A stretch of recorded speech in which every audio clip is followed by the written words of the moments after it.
Caitlin Clark act after Lexie Hull-DeWanna Spat wins hearts. No one was going to leave this game unscathed. After DeWanna was vehemently booed in the previous Indiana Fever Phoenix Mercury game, it was going to be heated and physical. Mercury came out all guns blazing with the full force of a 17,071 crowd in PHX Arena behind them. They went ahead by 10 in the first quarter, much of which was credited to DeWanna and her fiancée Alyssa Thomas, who scored 5 and 11 points each.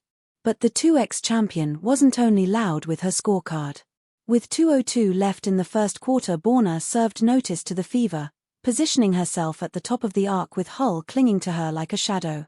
Thomas fired a crisp pass her way after orchestrating a series of brutal screens that peeled the Fever guard away. DeWanna put down her first three-pointer of the night and immediately stared down at her replacement while exchanging some words. Hull showed no emotion. In the next play, Thomas pounced on Ari McDonald's sloppy pass like a predator, snatching the steal and cruising to the other end for an effortless layup. It was an early statement from the couple, putting pressure on the youngster and the Indiana Fever side. The team was down by 11 points and their current rivals were setting the floor on fire. It was especially hard on Hull, who is having a rough stretch of games. Being sidelined doesn't have to be glum and isolating, and the reigning ROTY is proving it. Right from her first injury, Stephanie White encouraged Clark to wear a coaching hat and view the game from the staff's perspective. She did too. She's starting to recognize some of those things, starting to recognize mismatches, switches. You can see it differently from the sideline, the HC admitted. So Clark's not taking her eyes off the game. When she is not out picking white brains, a clipboard in hand, or arguing with the refs, she's up hyping her teammates. So when one of the Trey's Leches needed it, Clark showed up. In the timeout that followed, the injured point guard cheered Hull and offered some wisdom with a stern face. She was in full force. And the fans were all in for the support. Fans praise Clark's leadership move after DeWanna goes after Hull. DeWanna did not exit Indiana on the best of terms. Honestly, this has been a journey to get back to just being happy playing basketball again, she admitted after the game on Thursday night. Back in Indiana, as her minutes grew limited, it was Lexie Hull who had stepped in to take the starting position. So fans have reasons to believe that stare down was symbolic. And hence when CC stepped up, they couldn't have cheered louder virtually. One had just the right GIF.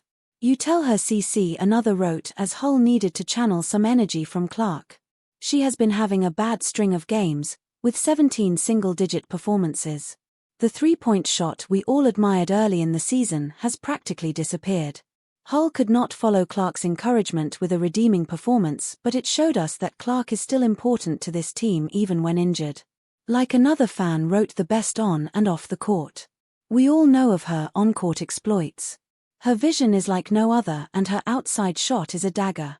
She was arguably the best rookie point guard last year, with the most assists. While she looked on track to continue with it this year, injuries forced her to the bench. Nonetheless, the 23-year-old is doing all she can to help with the performance. Clark is yelling at the referees calling plays and encouraging her teammates as a team player. While Clark encouraged Hull to do better, this fan had different ideas. Probably be a good time to yell quitter in DB's face. Wish the Fever players stop playing nice. Just this once. While Clark has encouraging words for her teammates, she is also an avid trash talker. From DT to JC Sheldon, she hasn't shied away. But DeWanna, the Fever haven't had much to say. The most one of them has done is say, I also think it's okay to be professional about it and send a text to your teammates. That was Sophie Cunningham. Later in the game, she got into bit of a scuffle with the vet. But that was about as much reaction from the Fever.